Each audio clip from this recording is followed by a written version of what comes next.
Vote পরবর্তী হিংসা বন্ধে যখন শুভেন্দু অধিকারী কোর্টের দ্বারস্থ হয়েছেন, তখন দেগঙ্গায় বিজয় মিছিলে তৃণমূলের উপপ্রধানকে কোপানোর অভিযোগ উঠেছে আইএসএফ এর বিরুদ্ধে। উত্তর চব্বিশ পরগনার দেগঙ্গার চাপাতলা গ্রাম পঞ্চায়েতের গোসাইপুরে তৃণমূলের বিজয় মিছিলে তৃণমূলের উপপ্রধান হুমায়ুন রেজা চৌধুরীকে অস্ত্র দিয়ে কোপানোর অভিযোগ ওঠে আইএসএফ এর কর্মীর বিরুদ্ধে। গুরুতর জখম অবস্থায় হুমায়ুন রেজা চৌধুরী অ্যাপোলো হাসপাতালে ভর্তি রয়েছেন।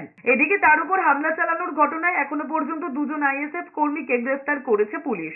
অন্যদিকে হাওড়ার শিবপুরের দাসনগরে মহিলাদের কটূক্তি এবং মারধর করার অভিযোগ উঠেছে তৃণমূল কর্মীদের বিরুদ্ধে। তৃণমূলের জয়ের পর রবিবার পিকনিক ছিল।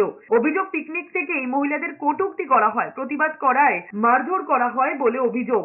এদিকে বিজেপি কার্যালয় ভাঙচুরের অভিযোগ ঘিরে উত্তেজনা ছড়িয়েছে কোচবিহারের তুফানগঞ্জের গাবুয়ারডাঙ্গা এলাকায়। ভেঙে দেওয়া হয়েছে কার্যালয়ে থাকা টিভি, চেয়ার, টেবিল।